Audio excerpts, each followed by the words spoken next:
I would like to go over verse 6 very briefly here for a very definite purpose, as you shall see. Wherefore I put thee in remembrance that thou stir up the gift of God which is in thee by the putting on of my hands. Now, we've already discussed about the meaning of the putting on of hands. That meant that Timothy was a partner with Paul, and I'm of the opinion that the mantle of Paul fell upon Timothy. I believe that was Paul's intention. This young man was close to Paul, and when he was in prison in Rome, he said, of Timothy I have no man like-minded. That is, here was a man that could carry on the teaching and preaching of Paul. And therefore, the laying on of hands said, he's my partner. We're together in this. We've joined together in this. And I wish I could put my hands on many of you to make you partners in this ministry, because we want you to be a partner in of getting out the word. But now, notice what Paul has said here, that thou stir up the gift of God which is in thee. Now, this man had a gift, and Paul urges him to stir it up. Now, what would that indicate to you? I do not want in any way to cast any reflection on this young man, Timothy, because I think he was a wonderful young man. But Paul, at this time, he was in Macedonia, and this young man was in Ephesus. And Ephesus was the place where there was the temple of Diana, one of the great sin spots in the Roman world. And there were many allurements. There were many enticements in the city there for a young man in Ephesus. And Paul knew that, for Paul had spent 3 years there. And I'm just wondering if maybe he was afraid that Timothy might be reluctant and hold back, and that there might be a danger. You can see in this the concern of the Apostle Paul for this young man. He loved him, and about every verse makes that clear. He calls him my dearly beloved son. How lovely. That was in verse 2. Now, will you notice in verse 7, he says, for God hath not given us the spirit of fear, but of power and of love and of a sound mind. Now, this word fear actually could be better translated cowardice. Now, I think that a great many of us have misinterpreted this, and I know I have in the past. I remember that when I first began to travel by air, I didn't want to. I had to make engagements, still do. And I do a great deal of flying because I have to do that. But I don't enjoy it.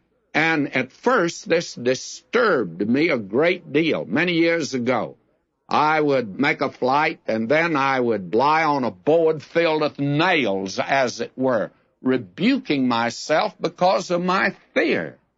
Well, fear is a natural thing, and it's a good thing. I'm really afraid of a lion. I would not want to meet one in the street. The Scripture has something to say about that. A lion that's loose in the street. Well, I want to tell you, I'm going to look for a good place to hide from a lion. I have a fear of a lion. And I think that's a normal human being to have fear. And many of us, for some reason, have a fear of flying, of height. And it is something that we try to fight. I prayed about it. And I used to wonder why the Lord didn't remove that from me. But I just kept right on flying. Now, may I say this? What Paul is saying here is this: God hath not given us the spirit of cowardice, but of power and of love and of a sound mind. Now, actually, sound mind here means discipline. In other words, God does not intend that defeat should be the norm of Christian living.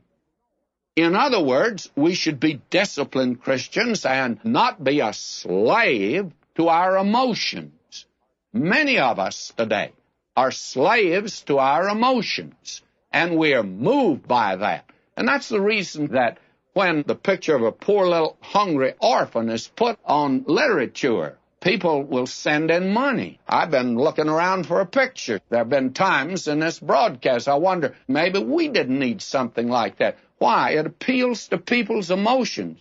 Now, Christians ought not to be motivated by emotions at all. I think, frankly, we can be carried away by them. Therefore, our emotions are not to master us. We're to be disciplined. All right, let's come back to this. Is it wrong to have fear of flying? No, it would be wrong to stay home. You see, if you're a disciplined Christian, you're going to grit your teeth, go down and get that ticket, and you're going to take that trip because it's in the Lord's work and it's essential for the thing that you're to do in your lifestyle for God. Therefore, you do that. Why? Because you're disciplined, you're living and overcoming your emotions. And then you're going to sit there like I do, gritting your teeth and wondering how many more hours it'll be, and every hour seems like an eternity. And if the plane starts bouncing around, I always have a tendency to grab the seat in front of me. And I don't know why I do that. I've thought that through, because that seat in front of me is not any safer than the seat I'm sitting in. But I don't know. I grab hold of it and I feel a little better when I do that. Now, this verse is a wonderful verse. You and I are to overcome these things. God doesn't intend for us to be defeated Christians in our lives today. Now, a great many people, their emotions have so affected them that they, well, very frankly, on the trip I made to Bible lands, I didn't want to go to Egypt because I'd had a bad experience there, and I was very emotional about it. I just didn't like Cairo, Egypt, and I didn't want to go there. But actually, the Lord forced it on me. I was going into Jerusalem and wait for the tour group there and have a couple days to rest. But every hotel was filled. We couldn't get a reservation. So I said, I'll be smart. I'll stay in Athens and wait for them and fly over when they fly over. But you know what? They wouldn't let me stay in the hotel because the space had all sold out. And there wasn't but one place for me to go, and that was to Cairo, Egypt. I'm glad I went. Actually, it was forced on me to do it.